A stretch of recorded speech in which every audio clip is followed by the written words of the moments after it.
예수님 찬양 받으소서.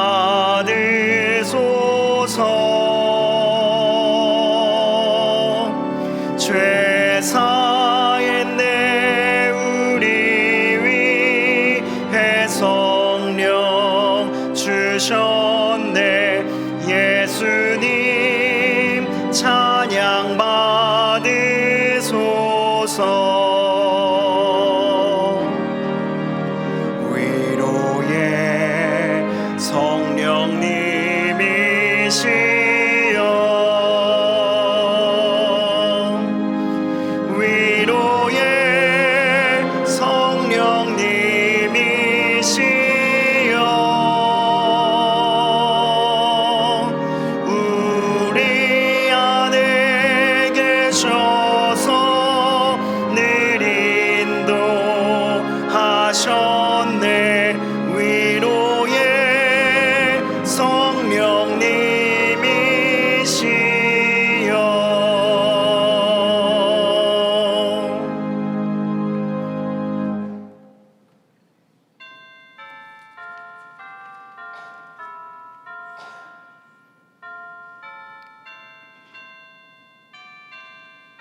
누구든지 나를 따라오려거든 자기를 부인하고 자기 십자가를 지고 나를 따를 것이니라. 우리를 위해 아들을 내어주신 사랑의 하나님, 예수 그리스도를 통해 은혜를 받은 주의 자녀들이 감격하는 마음으로 주님 앞에 나왔습니다. 십자가의 의미를 깊이 묵상하고 다가오는 부활을 기대하는 복된 사순절 넷째 주일 되게 하여 주시옵소서. 이 예배를 통해 하나님 한 분만 홀로 영광 받아 주시고 드리는 이들에게는 참 평안이 임하게 하여 주시옵소서. 마음에 품고 기도하는 한 영혼이 있습니다. 하나님의 때에 구원하여 주실 것을 믿사오니 간절한 기도에 응답하여 주시옵소서. 온 열방의 회복을 위하여 기도하오니 치유의 빛이 온 땅에 거하게 하여 주시옵소서. 예수 그리스도의 이름으로 기원하옵나이다. 아멘.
지난 한 주간 우리의 삶을 돌아보며 침묵으로 참회의 기도를 드리겠습니다.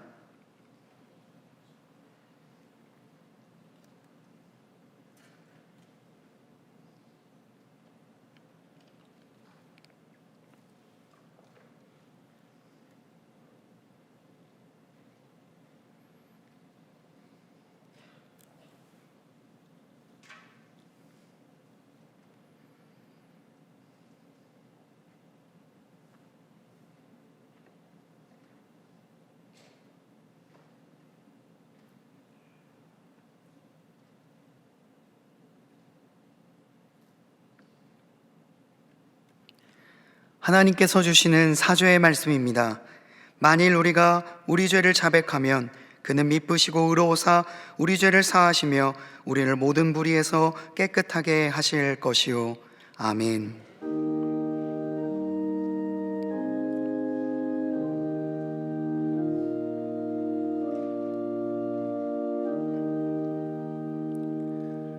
나는 전능하신 아버지 하나님 천지의 창조주를 믿습니다.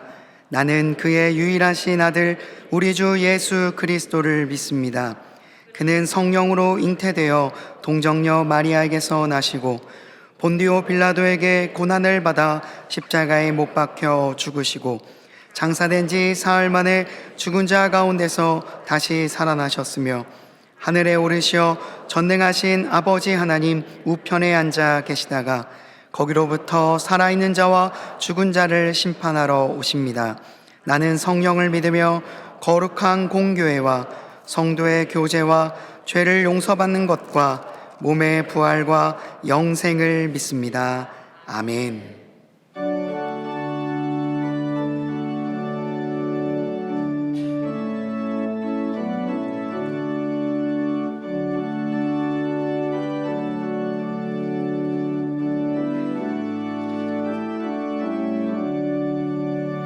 이 세상 엄하고 나 비록 약하나 늘 기도 힘쓰면 큰 권능 얻겠네.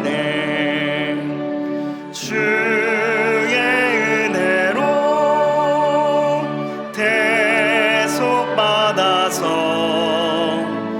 피와 같이 붉은 죄는 같이 이겠네. 주님의 권능은 한없이 크오니 돌 같은 내 마음 곧 녹여주소서. 주의 은혜로 대속받아서 피와 같이 붉은 죄는 같이 이겠네. 내 맘이 약하여 늘 넘어지오니 주 예수 힘주사 굳세게 하소서. 주의 은혜로 대속받아서 피와 같이 붉은 죄는 같이 이겠네. 죄 사함 받은 후 새 사람 되어서 주 앞에 서는 날 늘 찬송하겠네. 주의 은혜로 대속받아서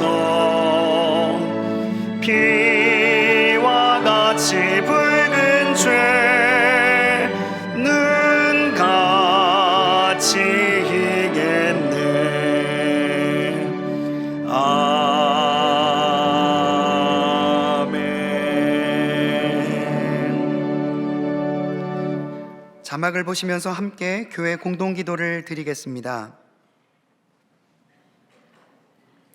사랑이 크신 하나님, 남아공에서 사역하시는 김현주, 송민경 선교사님에게 은혜를 베풀어 주시고 청소년 사역과 아버지, 어머니 학교를 통하여 믿음의 가정이 세워지고 그리스도의 사랑이 전파되게 하옵소서.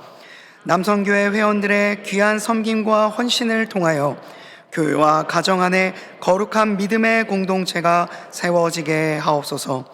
새 학기를 시작하는 학교마다 하나님의 사랑이 넘치는 공동체가 되게 하시며 학생들이 바른 영성과 믿음의 가치관을 굳건히 세워가게 하옵소서. 담임 목사님의 영육간의 강건함을 더하시고 가정과 사역 위에 하나님의 은혜와 평강이 충만하게 하옵소서. 아멘. 이제는 각 개인의 기도 제목과 작정한 한 영혼을 위하여 그리고 환우들을 위하여 기도를 드리겠습니다. 사랑과 은혜가 많으신 하나님 아버지 감사드립니다. 주님 안에서 우리가 새 힘을 얻고 새 능력을 얻는 오늘 이 시간 되게 하여 주시옵소서. 하나님의 놀라우신 사랑을 경험하나 놀라운 복된 예배가 되게 하여 주옵시고 우리의 마음 가운데 품은 한 영혼을 위하여 기도하오니 하나님의 때에 하나님의 방법으로 이들 가운데 구원이 임하게 하여 주옵시고 특별히 병상 가운데 있는 모든 성도님들 가운데 치유의 광선이 발하여 주사 하나님의 놀라운 회복과 부흥을 경험하는 복된 성도님들 되게 하여 주시옵소서.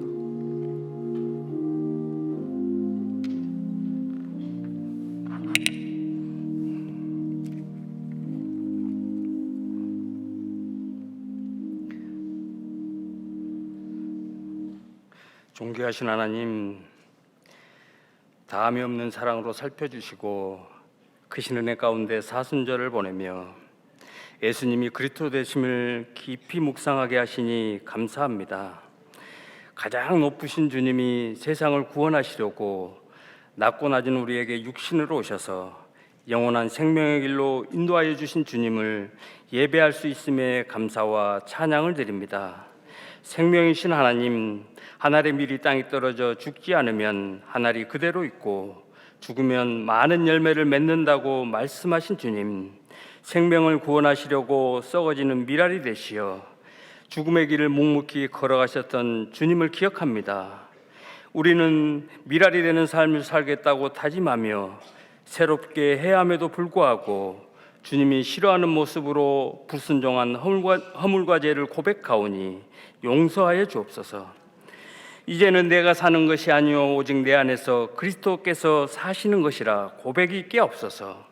사랑의 하나님, 우리를 세상 가운데 살아가도록 하는 것은 결코 세상을 쫓아 행하라는 것이 아니라 세상을 믿음의 능력으로 정복하라는 주님의 강한 책망의 말씀은 마치 빨간 신호등은 멈추라는 모습으로 보이지만 안전을 위한 목적인 것처럼 현재 우리의 힘듦을 안전하게 지키시려는 하나님의 사랑이며 보호하심인 것을 깨닫게 하옵소서. 하나님, 우리의 소망은 주께 있지만 미혹에 빠뜨리는 선악과가 질비하고 알 수 없는 미래와 현실의 불안, 많은 유혹과 시험에 노출돼 있어서 내 힘으로는 할 수 없는 것임을 알기에 주체할 수 없는 걱정과 염려를 주님의 은혜로 회복되게 하시려고 지난 3일간 부흥회로 크신 은혜를 주셨사오니 진리 안에서 참된 자유를 누리게 하옵소서. 좋으신 하나님, 봄이 오는 소리, 만물이 생명으로 움트는 소리를 듣습니다. 주님의 말씀이 마음에 가득 채워져 품격 있는 그리스도인이 되게 하옵소서. 입술의 말로, 얼굴의 표정으로, 삶의 몸짓으로 나타나게 하옵소서. 당신이 믿는 하나님을 나도 믿고 싶습니다 라고 고백하는 사람들이 있게 하옵소서. 당신이 다니는 교회라면 나도 한번 가보고 싶습니다 라고 사모하며 찾는 사람이 많게 하옵소서. 우리가 그리스도의 향기가 드러나도록 기쁨 나는 상자로 이웃을 돌아보는 성도들을 칭찬하시며 입술과 삶을 통해 주님만 영광이 되게 하옵소서. 총선을 앞두고 있습니다. 하나님을 아는 지도자를 세워주시고 국민을 배려하며 섬기며 겸손하고 주님 보시기에 알곡으로 구별되며 정직하고 화평케 하는 일꾼을 세워주옵소서. 성도들의 신앙의 성장과 삶을 위해 기도하고 목양하시는 김영준 담임 목사님 영육의 강건함으로 가정과 사역에 평안함을 주옵소서. 이 시간 주님의 말씀을 전할 때에 지치고 상한 성도들이 치유되고 회복되게 하옵시며, 사순절 기간 동안 거룩히 성별하여 주님의 고난에 참여함으로 그리스도인의 증인되게 하옵소서. 예배를 돕는 시온 찬양대의 아름다운 찬양과 교회 곳곳에서 섬기는 일꾼들을 위해 주님의 크신 은혜와 사랑으로 칭찬하시고, 오늘도 예배하는 동안교회 모든 성도들을 새롭게 하심을 믿사오며 우리 주 예수 그리스도 이름으로 기도합니다. 아멘.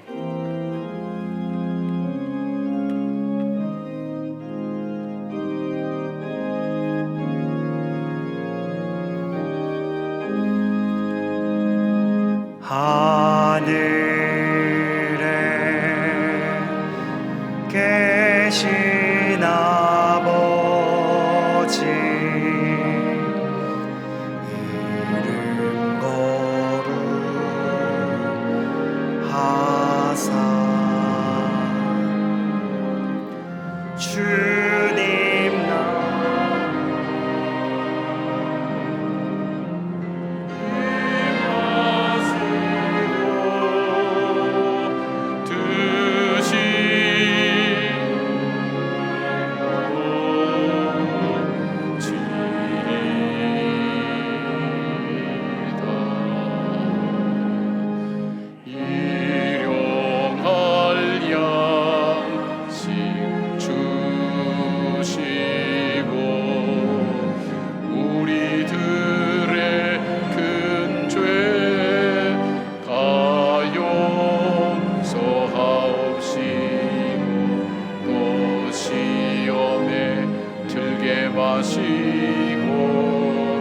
악에서 구원하소서. 대개 주의 나라, 주의 권세, 주의 영광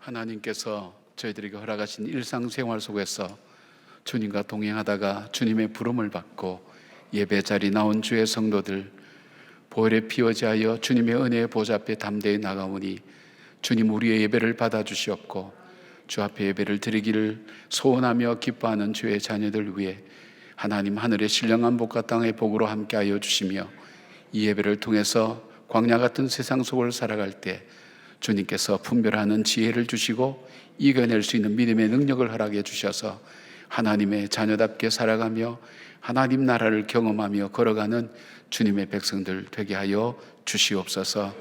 지치고 힘들고 낙담되고 절망되는 일들이 우리의 삶을 주저앉게 만들지만 아버지, 오늘도 우리의 생명 되신 주님께서 우리와 함께 하시고 말씀의 능력과 기도의 은혜로 함께 하여 주셔서 다시 일어서게 하시고 다시 걸어가게 하시고 다시 담대하게 나아갈 수 있도록 단단해지는 복된 예배 시간이 될 수 있도록 하나님 함께하여 주시옵소서.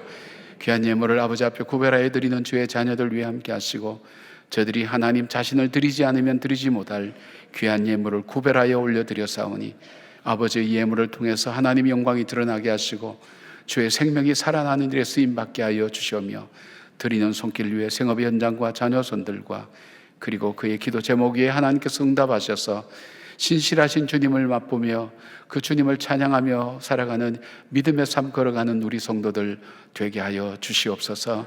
하나님, 예배에 나오고 싶지만 하나님, 질병으로 인하여 병석에 누워있는 주의 자녀들도 있습니다. 여러 가지 상황으로 나오지 못한 주의 자녀들 위에도 하나님께서 자비와 긍휼을 베풀어 주시고 동일한 하나님의 은혜가 있는 그 삶의 현장에 그대로 이루어지게 하여 주시오며, 무엇보다도 시간과 장소와 마음을 구별하여 드리는 예배를 사모하는 주의 자녀들 될 수 있도록 도와주시옵소서. 하나님, 주의 보혈의 피로 성전 안팎을 덮어 씌워 주시고 그 피로 말미암아 구원함을 받은 주의 백성이 부르는 찬양과 예물과 기도드림과 말씀 들음 모든 예배의 순서마다 주님 영광 받아 주시옵소서. 살아계신 예수님 이름으로 기도드리옵나이다. 아멘.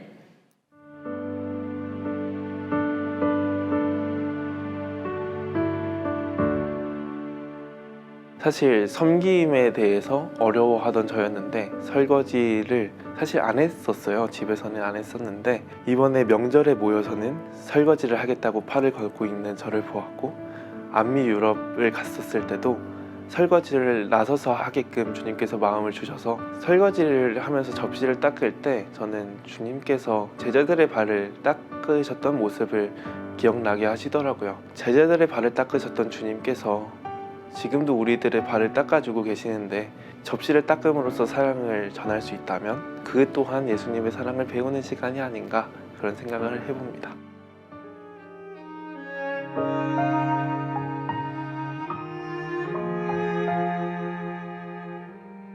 사실 22년 동안 사랑을 정말 많이 받았는데요. 설거지를 할 때는 접시만 보다가 눈을 마주치면 인사를 해주시는 분들이 계세요. 한 분 한 분 인사를 건네실 때 이분들도 하나님께서 보내주신 분들이구나, 오늘 내가 사랑을 나눠야 될 분들이구나를 느끼게 해주셨고, 그래서 더 반갑고 성도님들의 얼굴을 다시 한번 들여다보게 되는 것 같아요.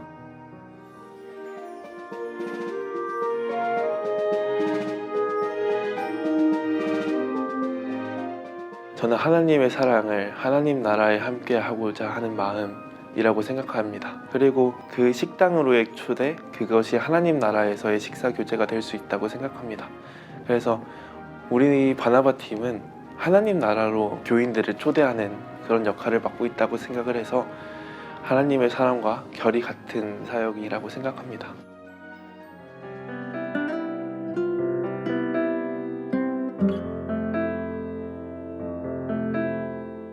제가 의료 선교를 꿈꾸고 있어서 그런지 모르겠는데 사랑을 전하는 삶을 살자라는 생각을 갖고 있었고, 그것이 꼭 선교지에서의 사랑뿐만 아니라 지금 살고 있는 이 삶 속에서의 사랑도 전해야겠다는 생각을 갖고 있습니다. 선교는 장소가 중요한 게 아니고 주님의 사랑을 전할 수 있는 그 모든 곳이 선교지이다라는 것을 느꼈고, 바나바 또한 사랑을 전하는 자리이기 때문에 선교지라고 생각합니다. 와보시면 이곳이 사랑이 넘치는 곳이고 기쁨이 넘치는 곳이구나, 사실 접시를 닦을 뿐인데 주님의 사랑을 경험할 수 있는 그 정도의 채우심이 있는 자리는 바나바밖에 없지 않을까 감히 생각해 봅니다. 꼭 한번 바나바에서 뵀으면 좋겠습니다. 우리 바나바 위해서 박수하시죠. 예.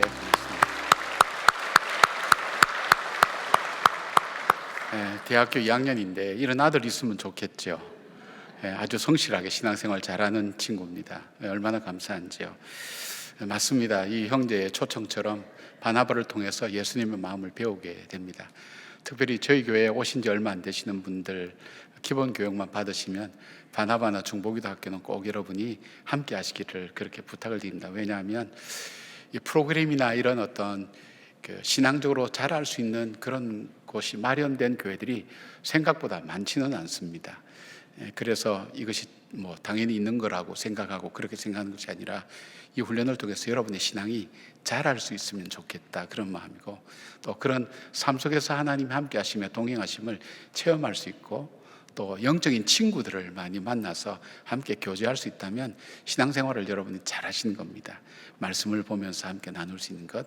그래서 이 바나바 훈련은 참 여러분에게 영적인 친구도 만나게 해주시고, 섬김을 통해서 내 삶이 섬김을 통해서 만들어지는 삶이구나, 나도 또한 남들을 섬기며 살아가는 것, 그 예수님의 사랑을 실천하며 증가하는 그 삶을 살 수가 있습니다. 그래서 바나바를 안 하신 분들, 또 하셨더라도 또 지원하기를 원하신 분들은 이번 기회에 또 함께 참여하시면 고맙겠습니다. 오늘 저녁은 남성교회 헌신 예배를 드리는데, 지난번에 여전도에 헌신 예배 드릴 때 우리 여자 성도님들이 많이 나오셔서 성가대도 해주시고 또 격려도 많이 해주셨습니다. 이제 은혜를 갚을 차례가 됐습니다. 오늘 저녁에 우리 여자 성도님들 많이 나오셔서 성가대도 서주시고, 그리고 많이 오셔서 남편도 또 우리 아버지도 같이 좀 격려하면서 정말 어려운 생활 속에 책임지고 살아가는 그 아버지의 마음들을 어루만져 주고 주님께서 그 사역 잘 감당할 수 있도록 격려해 주시는 오늘 저녁 되었으면 좋겠습니다. 저녁에는 우리 간악교회를 담임하시는 유종 목사님 모셔서 말씀 전하게 됩니다. 새로 입교 예식이 3월 24일 날 있고요.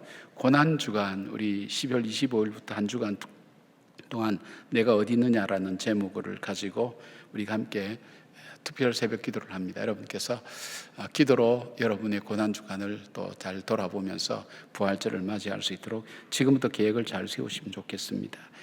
그리고 부활절 기쁨 남은 상자 지금 2층에 내려가시면 상자를 여러분이 이게 수령해 갈 수가 있습니다. 여러분이 여유가 되시면 한 가정에 하나씩 하면 좋지만 가족별로 하나씩 하셔도 좋습니다. 한 4,000개 되기 때문에 여러분들도 그렇게 해주시면 참여해 주시면 고맙고요. 또 어려운 분들은 두 사람이 하나씩 이렇게 하셔도 괜찮으니까 빠지지 않고 함께 참여하면서 부활의 기쁨이 나의 기쁨만 아니라 이웃들에게도 전해지는, 지금 우리보다 부활절을 더 기다리는 분들이 많이 있습니다. 기쁨 난상자를 생각하면서 함께 전해지다가 어느 날 부활절이지, 부활절이 뭘까 생각하면서 또 신앙을 갖는 분들이 생겨나리라고 그렇게 생각합니다.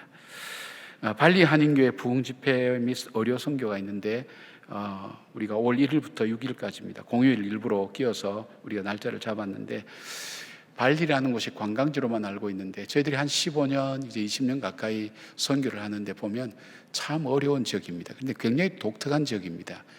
세계 최대의 모슬렘 국가입니다. 그러면서도 이곳만은 힌두교가 있습니다. 힌두교가 상당히 많은 숫자입니다. 그런데 이 양쪽이 대립 없이 함께 있기 위해서 기독교를 허용하고 있습니다. 그래서 이 기독교로 바꾸고 개종하게 되면 집안에서부터 완전히 버림을 받는 그런 곳에서 지금 우리가 설립한 유치원에서 100명의 어린이가 찬송을 부르고 말씀을 보면서 듣고 자라고 있습니다. 놀랄 만한 일이죠. 그리고 젊은 청년들이 교회 와서 함께 예배드리고 한 100여 명 가까이 예배를 드리고 있습니다. 근데 발리 선교가 참 어렵다는 생각 많이 합니다. 영적인 방해가 얼마나 많은지 알 수 없습니다. 여러분께서 기도해 주셔야 됩니다. 그래서 이번에 우리 가족이 해외여행 가자 할 때에 다른 여행지를 정하지 마시고 선교의 여행지로 바로 발리를 정하셔서 같이 어려 선교하는 것도 도와주시고 또 함께 기도하면서 교회 부흥을 위해서 또 믿는 사람들이 더해 갈 수 있도록 여러분께서 함께 힘을 모아 주셨으면 고맙겠습니다. 특별히 어려계통에서 섬기고 있는 분들이 참여하기를 부탁을 드립니다. 여러분의 섬김이 바로 그곳에서는 절대적으로 필요합니다. 여러분께서 함께 해주셔서 우리의 섬김을 통해 하나님께서 주시는 은혜가 넘치기를 바랍니다. 전도폭발 훈련학교, 전도폭발은 우리에게 내가 무엇을 믿는가, 그리고 어떤 내용을 믿는가, 누구를 믿는가를 분명히 해주는 굉장히 우리에게 강도 높은 훈련입니다. 우리가 신앙적으로 분명히 설 수 있도록 도와주고 또 우리가 믿은 신앙을 잘 전할 수 있도록 훈련시키는 훈련입니다. 여러분께서 꼭 함께 참여해 주시고 함께 하시면 좋겠고요. 성경의 맥과 핵은 단순히 우리가 성경을 통독하는 것이 아니라 그 성경의 주제가 무엇인지, 각 권의 주제가 무엇인지 책마다 그것을 분석해서 함께 성경 전체를 이해할 수 있도록 도와주는 그런 성경 공부입니다.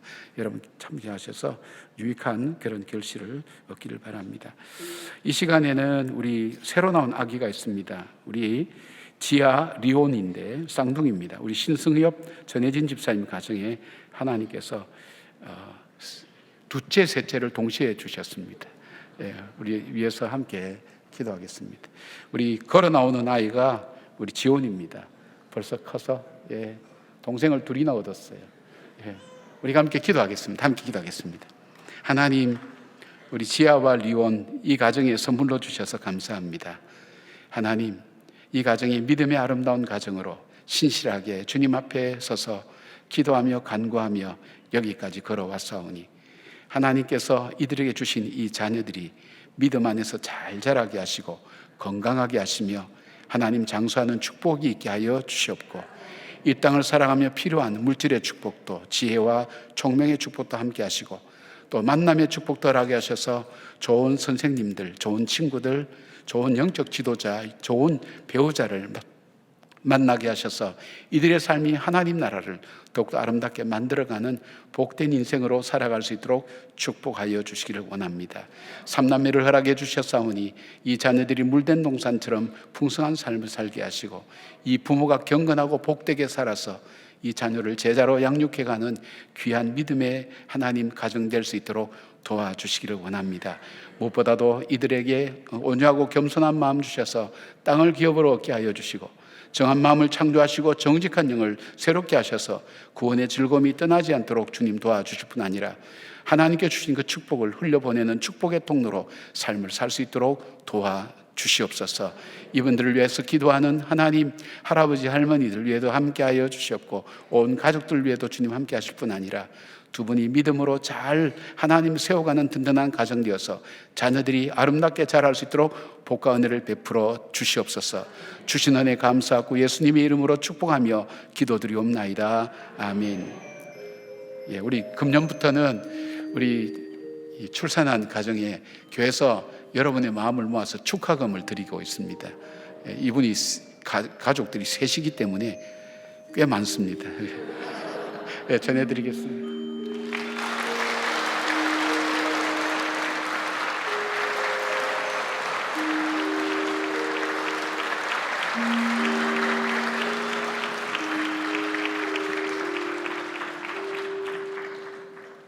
손이 울리는 나의 기도 간구보다 감사를 드립니다.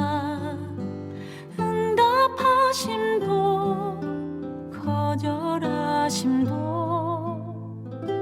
기다리라 하심도 그저 감사 위에 감사를 덮을 때 은혜 위에 은혜가 쌓이네. 모든 일에 감사 모든 순간에 그리 아니하실지라도 감사.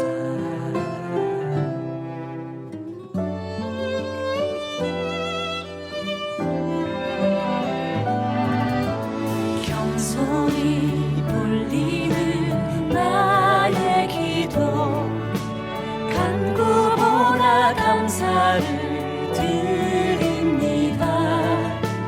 응답하심도 거절하심도 기다리라 하심도 그저 감사. 간절히 울리는 나의 기도 간구보다 감사를 드립니다. 기쁜 나라도 고통 중에도 주가 일하심을 믿으며 감사. 감사 위에 감사를 덮을 때 은혜 위에 은혜가 쌓이네. 모든 일에 감사 모든 순간에 그리 아니하실지라. 오늘 우리에게 주시는 하나님의 말씀은 누가복음 6장 27절에서 38절까지의 말씀입니다. 다 함께 일어나셔서 하나님의 말씀을 경청하시겠습니다. 그러나 너희 듣는 자에게 내가 이르노니 너희 원수를 사랑하며 너희를 미워하는 자를 선대하며 너희를 저주하는 자를 위하여 축복하며 너희를 모욕하는 자를 위하여 기도하라. 너희의 입뺨을 치는 자에게 젖뺨도 돌려대며 내 겉옷을 빼앗는 자에게 속옷도 거절하지 말라. 내게 구하는 자에게 주며 내 것을 가져가는 자에게 다시 달라 하지 말며 남에게 대접을 받고자 하는 대로 너희도 남을 대접하라. 너희가 만일 너희를 사랑하는 자만을 사랑하면 칭찬받을 것이 무엇이냐? 죄인들도 사랑하는 자는 사랑하느니라. 너희가 만일 선대하는 자만을 선대하면 칭찬받을 것이 무엇이냐? 죄인들도 이렇게 하느니라. 너희가 받기를 바라고 사람들에게 꾸어주면 칭찬을 받을 것이 무엇이냐? 죄인들도 그만큼 받고자 하여 죄인에게 구워 주느니라. 오직 너희는 원수를 사랑하고 선대하며 아무것도 바라지 말고 구워주라. 그리하면 너희 상이 클 것이요 또 지극히 높으신 이의 아들이 되리니 그는 은혜를 모르는 자와 악한 자에게도 인자하시니라. 너희 아버지의 자비로우심 같이 너희도 자비로운 자가 되라. 비판하지 말라. 그리하면 너희가 비판을 받지 않을 것이요 정죄하지 말라. 그리하면 너희가 정죄를 받지 않을 것이요 용서하라. 그리하면 너희가 용서를 받을 것이요 주라. 그리하면 너희에게 줄 것이니 곧 후이되어 누르고 흔들어 넘치도록 하여 너희에게 안겨주리라. 너희가 헤아리는 그 헤아림으로 너희도 헤아림을 도로 받을 것이니라. 이것은 하나님의 말씀입니다. 아멘.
참 감사드립니다.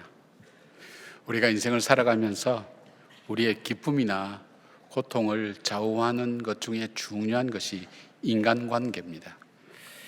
심지어는 행복이나 불행도 인간관계에 달려 있다고 생각되어집니다. 예수님께서 산에서 제자들을 부르시고 난 다음 평지로 내려오셔서 사람들에게 이 천국 백성, 하나님을 믿는 사람들의 이 인생 기준은 어떤 것인가를 말씀하시면서 오늘 본문은 우리 예수 믿는 사람들, 그러니까 하나님 나라 백성들의 인간관계는 어떠해야 하는가 하는 것을 주님 말씀하시면서 먼저 말씀하시는 것이 원수라는 존재를 인정하고 있습니다.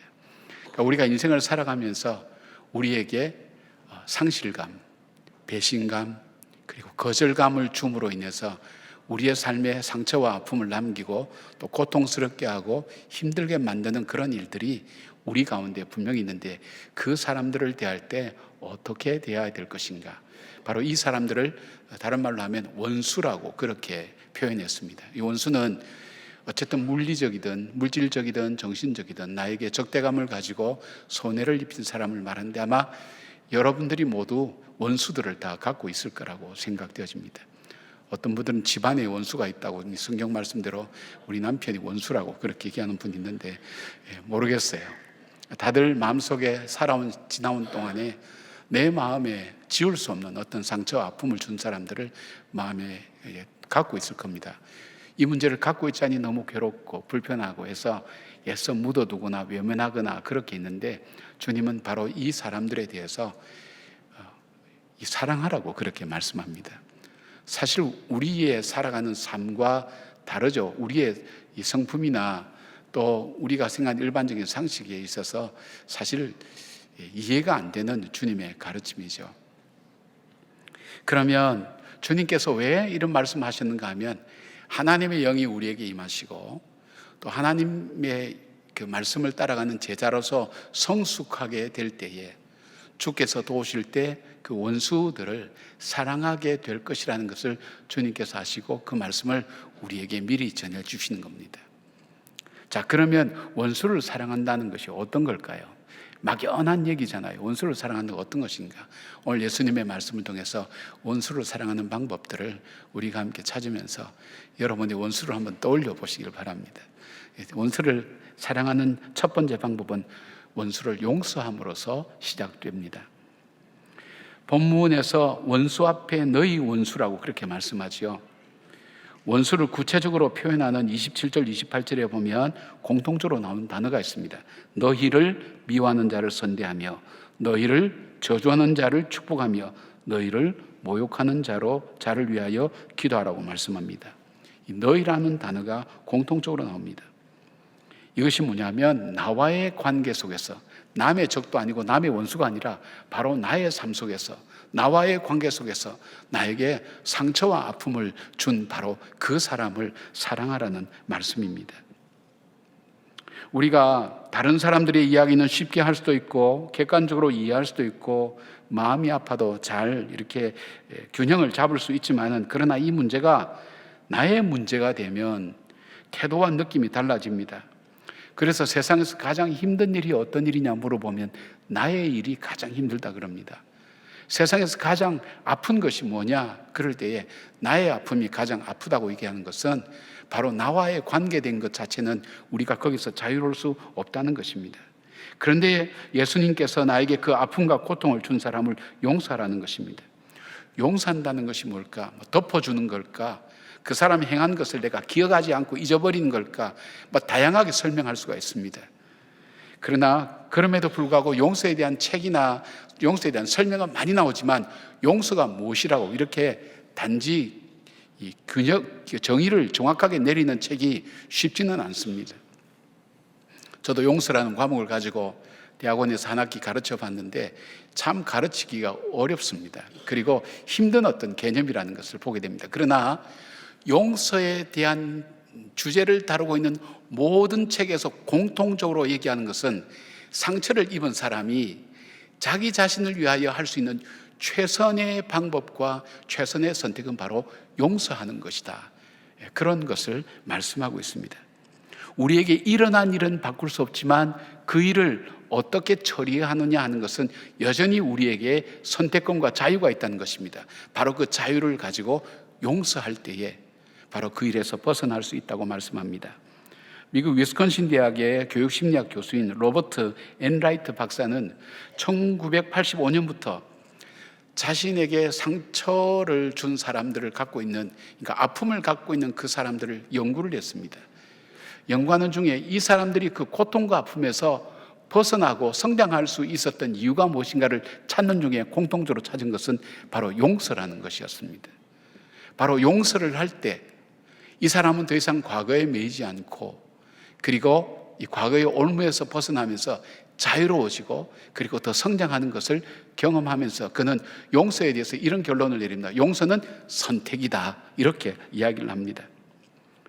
용서를 하게 될 때 가해자가 준 상처에 영향을 받지 않고, 그리고 상처받은 사람이 상상할 수 없는 자유와 자기 유익을 누리는 것, 바로 용서하는 사람에게 주어지는 유익이라고 생각하고, 용서함으로 자유함을 얻은 사람이 용서가 갖는 육체적이고 정신적이고 정서적인 유익이 무엇인가를 분석해낸 것을 보게 됩니다. 그럼에도 불구하고 용서란 무엇인가? 용서를 잘 표현하는 이야기가 있어요. 여러분이 이지선 교수를 잘 알 겁니다. 이분은 대학 4학년 때 도서관에서 공부 마치고 오빠차를 타고 오다가 음주운전한 사람들에 의해서 자동차 추돌이 일어나면서 차에 불이 나서 전신에 화상을 입고 이제 사경을 헤매다가 겨우 살아난 그런 사람입니다. 자매입니다. 24살의 꽃다리 나이에 그런 일이 일어났으니까 자기가 깨어서 보니까 자기 얼굴은 옛날에 자기 모습은 아니었습니다. 거울을 보지도 못했다고 그럽니다. 그리고 너무나 고통스러워서 온몸에 이식수술을, 수술 지금 한 20-30번 이상 받았을 거예요. 그 고통 속에서 고통이 밀려올 때마다 자기에게 이 일을 가해를 한 그 사람이 원망스럽고 증오스럽고 견딜 수가 없었습니다. 그러던 어느 날 그 마음속에 이런 마음이 찾아오기 시작했습니다. 내가 사고를 당했다, 그 음주운전자에 의해서 사고를 당했다, 그렇게 할 때 자기는 일평생 사고를 당한 피해자로서밖에 살아갈 수 없다는 것을 알게 됐습니다. 나는 내 인생을 피해자로는 살아갈 수 없지. 그래서 이 피해자라고 하는 것을 자기는 지워버리고 생각을 바꿨어요. 나는 사고를 만났다. 왜? 만나면 피해자라고 생각하면 거기서 떨쳐낼 수 없지만 만난 것은 언제든지 내가 빠이빠이 하면 헤어진다는 거예요. 그러면서 만났다고 생각을 바꾸는 순간부터 자기는 그 과거의 증오와 미움에서 하나씩 하나씩 자유하게 되면서 그 자유로 끝나는 것이 아니라 그 어려운 가운데서도 미국 유학하며 공부하면서 마라톤 대회도 나가고 해서 정말 이 재활복지를 공부를 했어요. 공부를 하면서 자기 모교인 금년에 이화여대 교수로 그가 부임하게 된 것을 보게 됩니다. 굉장히 중요한 포인트입니다. 내가 사고를 당했다. 당한 피해자로 난 살아갈 수 없다. 나는 이제 자유하고 싶다.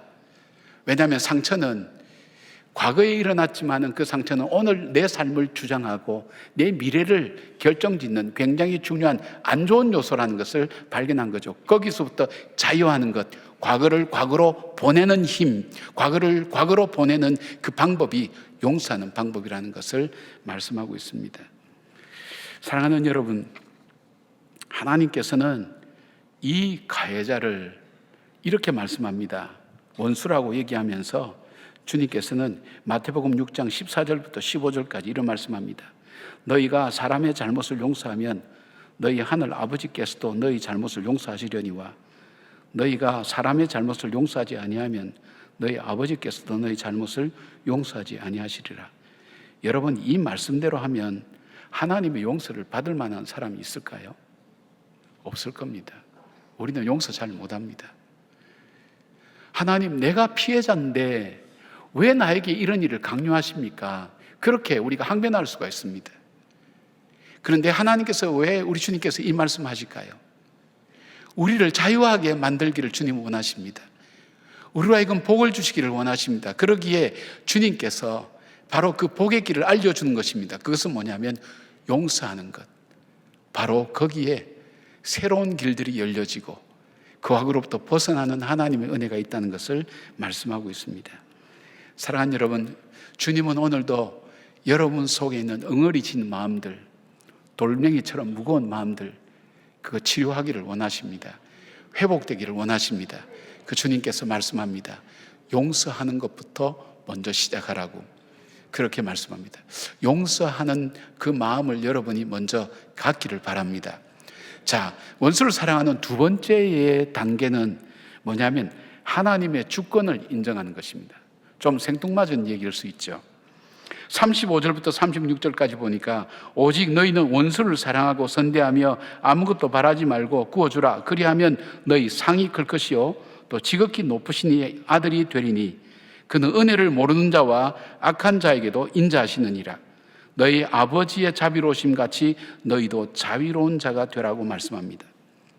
여러분, 우리 마음속에 상처가 있고 원수가 있다는 것은 두 가지 의미입니다. 하나는 이미 받은 상처로 내 삶이 힘들어지고 있다는 것과 동시에 나로 하여금 범죄하기 쉬운 위치에 처해 있다는 것을 우리가 알아야 됩니다.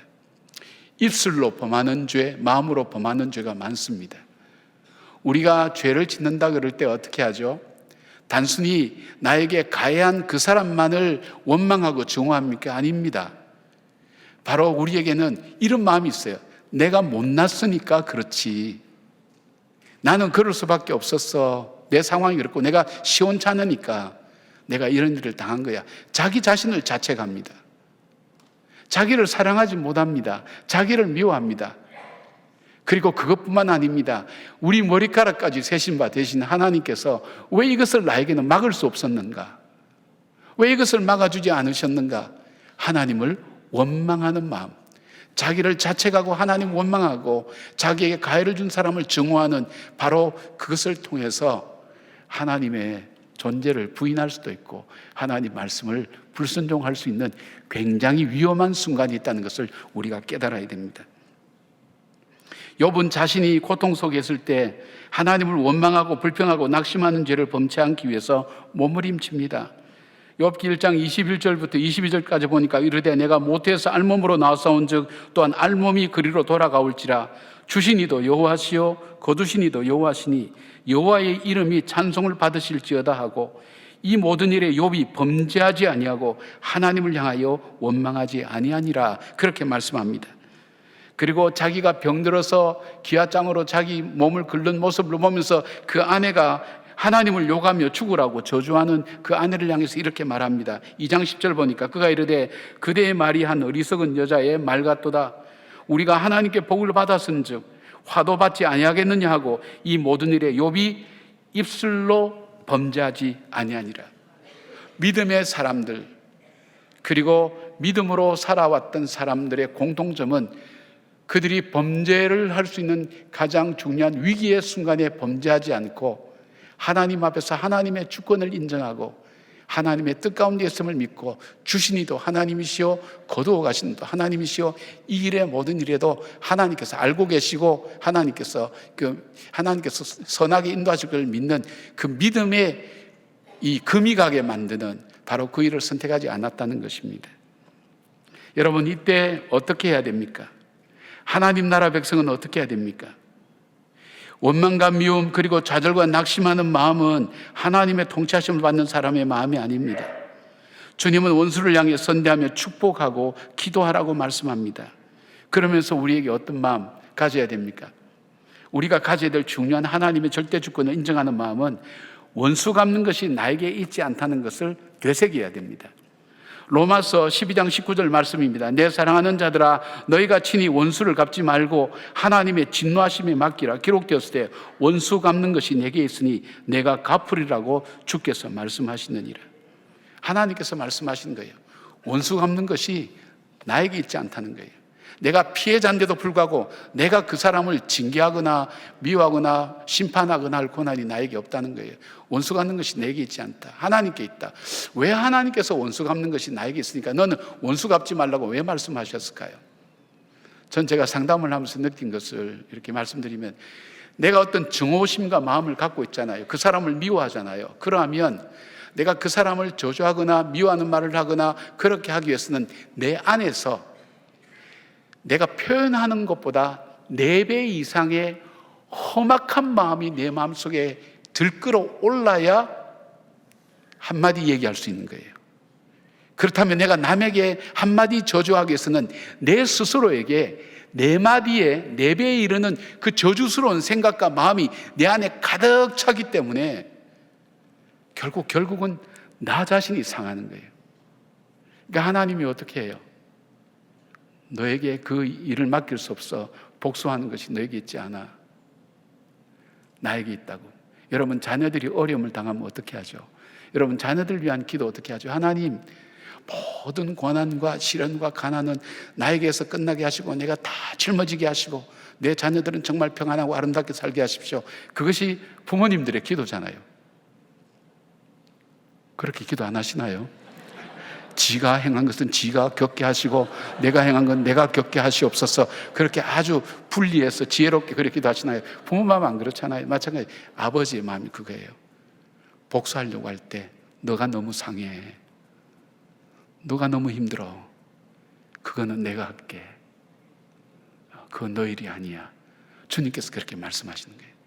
그것을 기억하셔야 돼요. 그리고 또 하나 있어요. 자신이 하나님을 대신할 수 없다는 것을 알아야 됩니다. 하나님을 대신해서 정죄하고 심판할 수 없다는 것을 깨달아야 됩니다. 겸손함이 우리들 속에 있어야 됩니다. 우리는 요셉의 자세를 다시 한번 기억해야 됩니다. 자기를 팔아버린 형들, 그래서 그가 애굽의 노예로 비참하게 살도록 만들었던 그 형들, 그는 결국 애굽의 총리가 되어서 가족을 돌아보게 됩니다. 그런데 아버지 야곱이 죽자 형들은 두려웠습니다. 요셉이 보복할 것이 너무나 분명해 보였기 때문입니다. 형들이 두려움으로 요셉 앞에 엎드려서 자비를 구할 때 이렇게 대답합니다. 창세기 50장 19절 보니까 요셉이 그들에게 이르되 두려워하지 마소서, 내가 하나님을 대신하리까. 오히려 요셉을 두려워하는 형들을 위로합니다. 요셉이 가졌던 이 마음, 내가 하나님을 대신하리까, 이 마음이 요셉으로 하여금 무엇을 이루었냐면 요셉을 통해서 하나님이 인간을 구원하시기 위한 그 계획을 이루시는 일에 요셉의 이 마음을 사용하신 거예요. 그렇다면 저와 여러분을 통해서 이루시기를 원하시는 하나님의 구원의 역사를 이루시기 위해서 우리에게 사용하시기를 원하는 마음이 뭘까요? 하나님 원수 갖는 것이 나에게 있지 않습니다. 그리고 내가 하나님을 대신할 수 없습니다. 그리고 하나님께서 신실하시게 이 문제를, 이 부분을 심판하실 것을 믿고 하나님께 의지하고 나에게 있어서는 주의 뜻을 순종해 나갈 때 그 일을 통해서 하나님의 역사를 이루어가는 화평의 열매를 맺고 성령의 열매를 맺는 삶을 살게 된다는 것입니다. 여러분, 믿음의 사람 다윗도 어떤 상황에서든지 하나님의 절대 주권을 인정했습니다. 자기로 하여금 아내도 빼앗기게 만들고 친구도 잃게 만들고 젊은 날을 도망자로 고달프게 살 수밖에 없었던 그 사울 왕, 그 사울을 죽일 수 있는 절체절명의 기회를 잡았습니다. 그러나 그는 하나님의 절대 주권을 고백하며 사울을 죽이지 않았습니다. 사무엘상 26장 9절부터 11절까지 보니까 다윗이 아비새에게 이르되 죽이지 말라, 누군지 손을 들어 여호와의 기름 부은 자를 치면 죄가 없겠느냐 하고, 다윗이 또 이르되 여호와께서 살아계심을 두고 맹세하노니 여호와께서 그를 치시리니 혹은 죽을 날이 이르거나 또는 전장에 나가서 망하리라. 내가 손을 들어 여호와의 기름 부은 자를 치는 것을 여호와께서 금하시나니 너는 그의 머리 곁에 있는 창과 물병만 가지고 떠나자 하고, 다윗은 자기 인생이 바뀌어질 절호의 찬스에도 자기의 생각과 판단을 따라가지 않았습니다. 하나님의 말씀이 무엇이며 하나님 뜻이 무엇인지를 생각하며 자기 판단대로 행하지 않고 하나님 말씀에 순종했습니다. 내가 하나님을 대신할 수 없다는 것, 나는 심판자가 아니라는 것, 하나님께서 알아서 하실 것이라는 것, 그리고 하나님께서 정당하게 갚아주실 것이라는 그 믿음을 가지고 그는 사울을 죽일 수 있을 때, 다시 말씀드리면 자기의 모든 고난과 시련이 이제 오늘로서 완전히 끝날 수 있는 그 기회에 그는 고난과 시련을 택할지언정 하나님 뜻에 순종할 때 이것이 어떤 일이 일어나느냐, 이 일이 바로 다윗을 통해서, 그 전까지는 이 이스라엘이 남과 북으로 나눠져 있고 여러 지파로 나눠져, 남과 북이 아니죠, 여러 지파로 나눠져 있어서 통일이 되지 못할 때 통일 이스라엘을 이루는 중요한 사람들의 마음을 잡는 귀한 계기가 되었습니다. 하나님께서 그렇게 사용하신 것을 봅니다. 사랑하는 여러분, 하나님께서 오늘 말씀하십니다. 원수를 사랑하라고. 나를 미워하고 나를 저주하고 나를 모욕하는 자를 사랑하라고 말씀하십니다. 그리고 말씀합니다.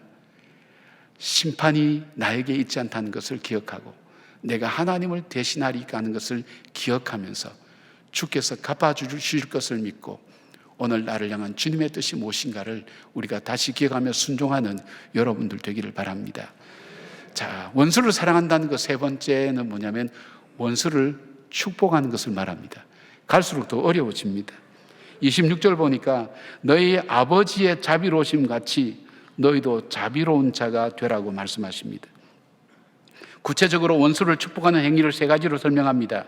37절부터 38절까지 보니까 비판하지 말고 정죄하지 말고 용서하라는 것입니다.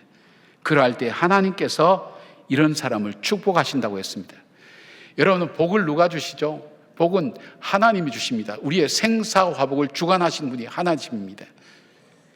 내가 복사하고 나면 시원할 것 같고 내가 복을 받을 것 같은데 안 그렇다는 거예요.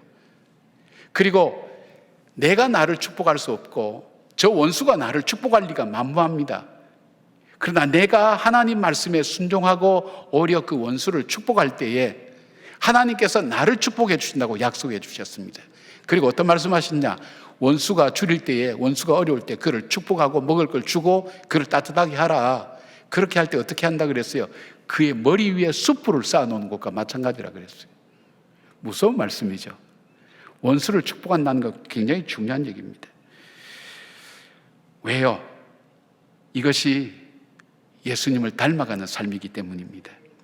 예수님이 십자가 위에서 7마디를 하셨는데 그 중에 하나가 누가복음 23장 34절에 아버지 저들을 사하여 주옵소서 자기들이 하는 것을 알지 못하나이다라고 용서를 간구하셨고, 십자가의 두 강도 중에 회개하는 한 강도에게 43절 보니까 예수께서 이르시되 내가 진실로 내게 이르노니 오늘 내가 나와 함께 낙원에 있으리라 하시니라고 구원의 축복을 주셨습니다.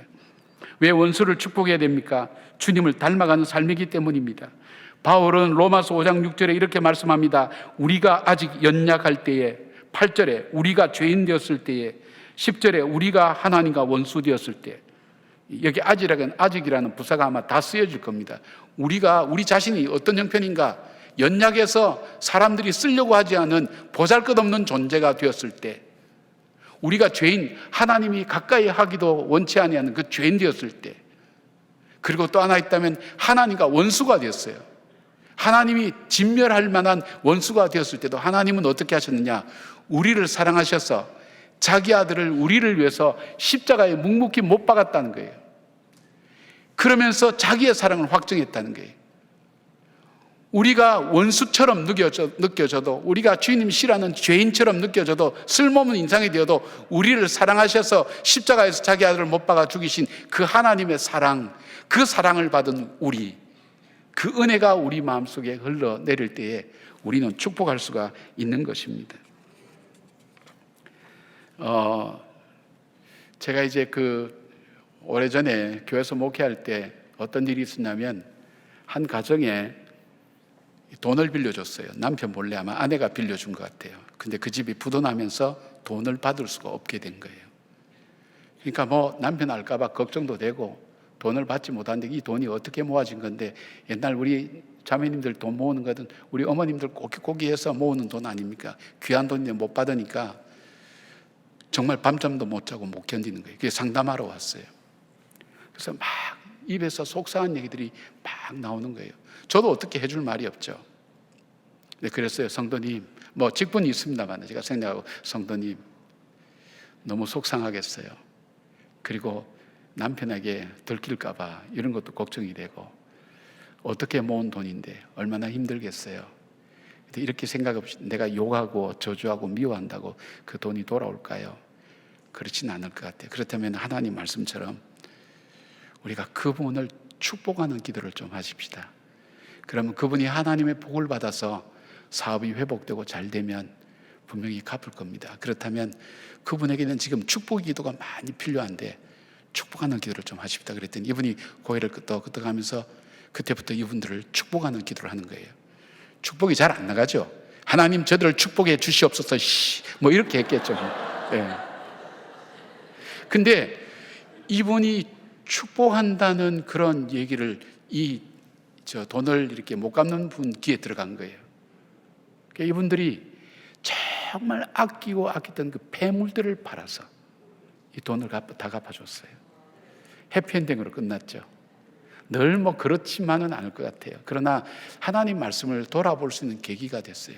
맞아요. 축복하는 것이 우리의 사명이구나. 힘들고 어렵다 할지라도 축복할 때 하나님께서 함께 하시는구나 하는 것을 볼 수 있습니다. 우리 성서대학교의 최정권 목사님 설교 중에 나오는 실화인데 팩트를 체크한 다음에 여러분에게 좀 소개했으면 좋겠습니다. 1985년 9월 1일자 LA 타임즈에 난 기사입니다. 프랭크 모리스와 엘리자베스 모리스 부부는 켄터키의 작은 마을에 살았습니다. 18살 된 외아들 테드라는 그 아들이 같은 마을 토미 피게지라고 하는 청년의 음주운전으로 사망하는 사건을 경험하게 됩니다. 근데 법원의 판결은 최고의 형이 아니라 가장 낮은 집행유예가 되면서 거리를 활보하고 다니게 되었습니다.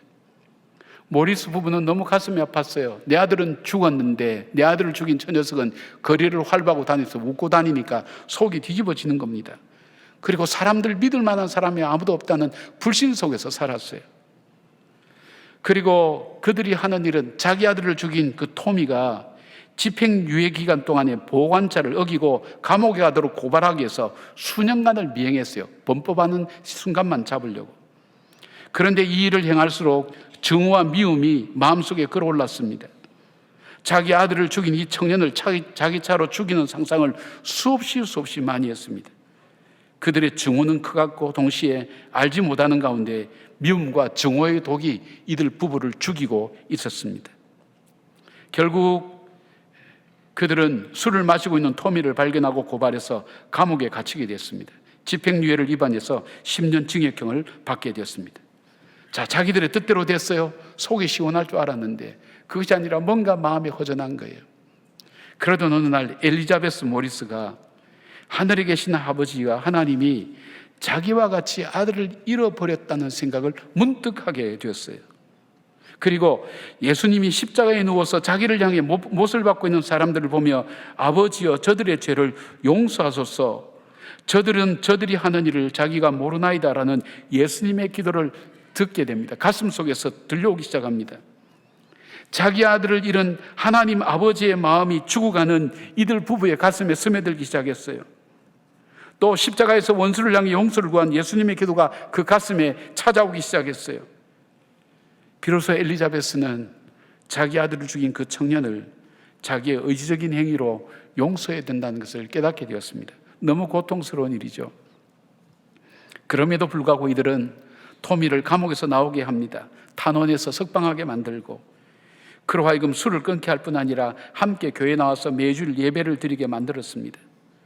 마침내 이 토미가 세례를 받고 그리스도를 통해 부활을 얻게 되었다고 선포될 때에 두 가정은 서로 끌어안고 울었습니다.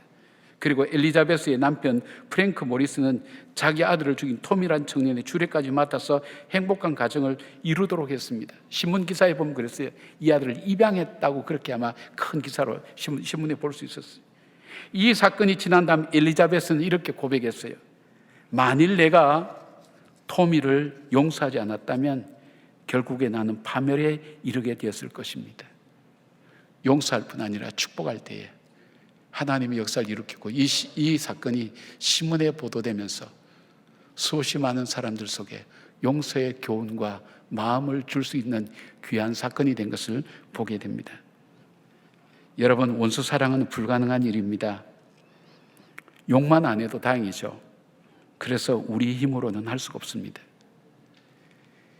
내가 연약할 때, 내가 죄인 되었을 때, 내가 하나님과 원수 되었을 때도 하나님은 나를 향한 사랑을 포기하지 않고 십자가에 자기 아들을 못 박아 죽이며 나를 구원해 주신 그 은혜의 사랑이 내 속에 흘러 넘칠 때 우리는 용서할 수 있고 하나님의 그 사랑을 우리는 기억할 수 있고 하나님의 주권을 다시 한번 돌아보게 되고 그리고 더 나아서 축복하는 삶을 살 수 있게 되는 겁니다.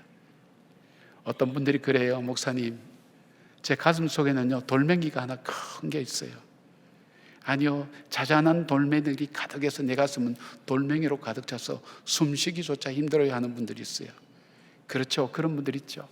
작은 사건 하나하나가, 또 큰 사건 하나는 그것으로 인해서 일어나는 어려운 일이 있으면 모든 원망을 거기에다 쏟아놓고 그렇게 해서 살아가는 삶을 사는 사람들이 참 많습니다. 어떻게 해야 될까요?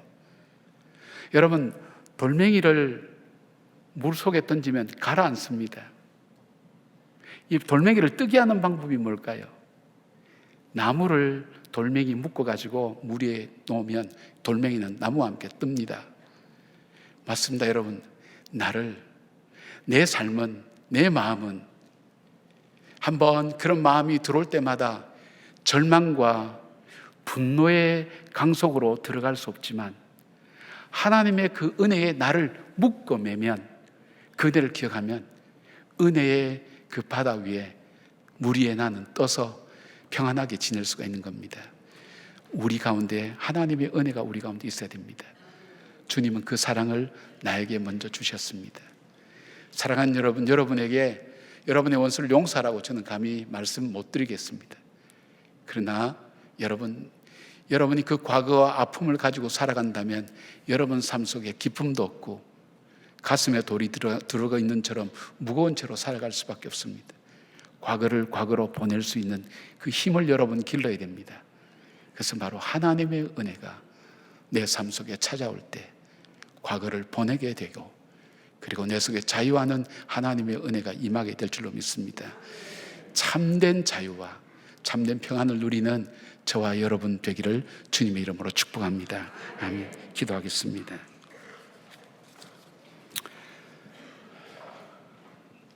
아버지, 광야 같은 세상 그냥 살아가기도 힘든데 우리의 마음을 주저앉게 만들고 다시 일어서지 못하게 만드는 낙담으로 우리의 삶을 휘몰아치는 크고 작은 일들이 얼마나 많은지 알 수 없습니다.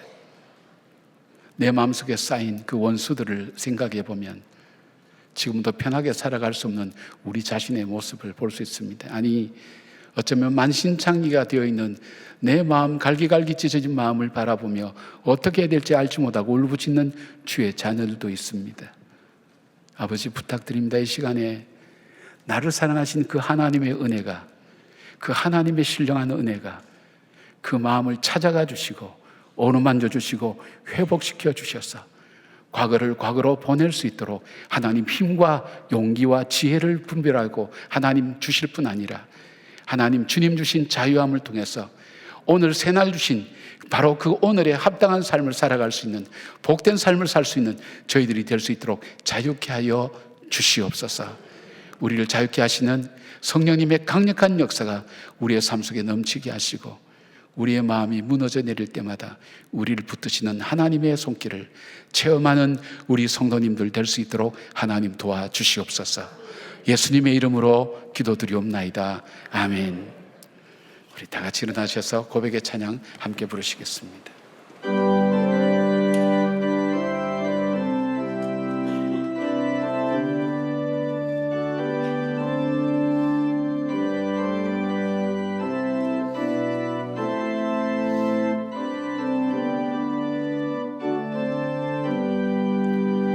세상 사오들 사랑 없어 냉랭함을 아느냐, 곳곳마다 사랑 없어 탄식 소리 뿐일세. 악을 선케 만들고 모든 소망 이루는 사랑 얻기 위하여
근심 걱정 많으니 사랑 없는 까닭에 저들 실망하도다.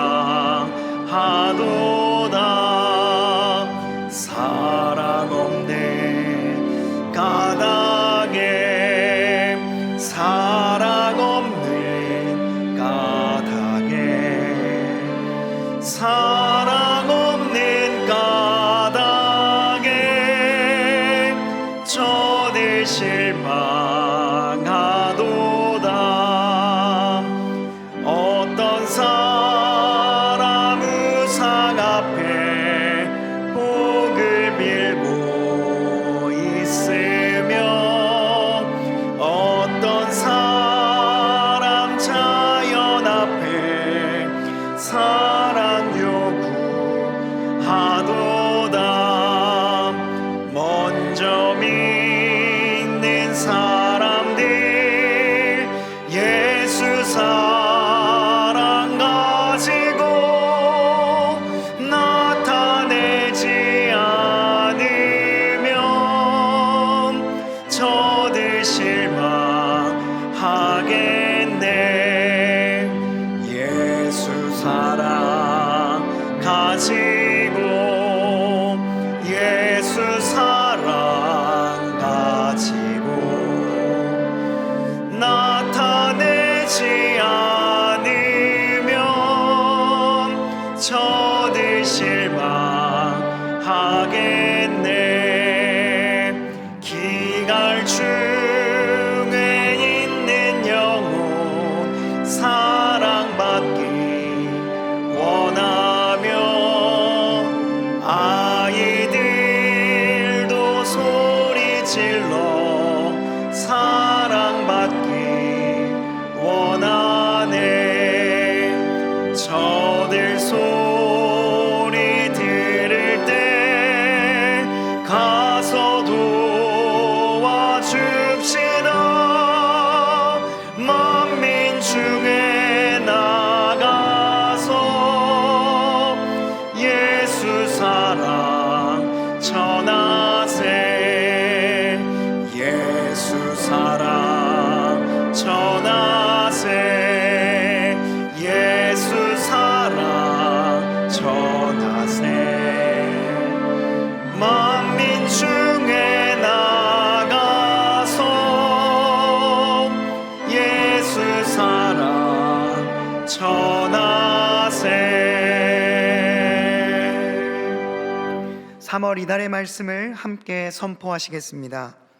예수께서 앉으사 12제자를 불러서 이르시되 누구든지 첫째가 되고자 하면 뭇사람의 끝이 되며 뭇사람을 섬기는 자가 되어야 하리라 하시고 아멘.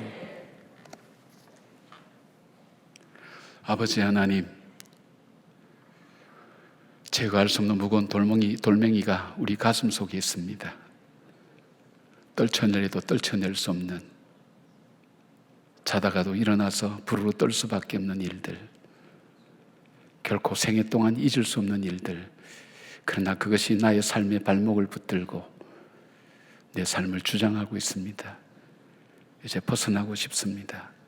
보내고 싶습니다. 주님 자유하기를 원합니다. 주님의 도우심을 구합니다. 사랑하는 우리 성도님들 마음을 어루만져 주셔서 그 아픔을 주님께서 어루만져 주시고 회복시켜 주시고 참된 자유의 기쁨을 누릴 수 있도록 하나님 도와 주시옵소서. 주의 은혜가 아니면 할 수 없사오니 주의 은혜로 저희들을 적셔 주시옵고 그 은혜 가운데 하나님 우리의 패러다임이 바꾸고 삶이 바뀌고 생각이 바뀔 수 있도록 우리의 습관이 바뀌고 우리의 마음이 달라질 수 있도록 아버지 성령으로 강력하게 역사하시고 인도하여 주시옵소서. 이제는 우리 주 예수 그리스도의 은혜와 우리 하나님의 사랑과 성령님의 함께 하심이 이 말씀을 듣고 말씀 가운데 살기로 다짐하는 주의 백성들 모두 머리 위에와 이 나라와 이 민족 위에 지금부터 영원까지 함께 하시기를 간절히 축원하옵나이다. 아멘.